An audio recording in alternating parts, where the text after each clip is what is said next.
Staro pieśniczka. Je na Kierchowie kaś pochowano, staro pieśniczka. Blank zapomniano z Franckiem i jego akordeonem. Staro pieśniczka z wysokim tonem.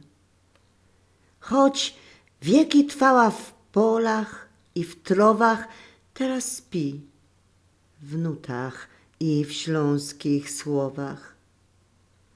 Franciszek ją nucił dycko kamratom, dzieckom i babie bez cołki lato, ale nie radzi ludzie słuchali. Pieśniczka z Franckiem kieś pochowali. Znają ją jeszcze krzoki i kwiotki. Jo, nie pojmuja tych jej gotki, ani nut nie zną, co w strumach siedzą, i cienkich tonów, co spią pod miedzą.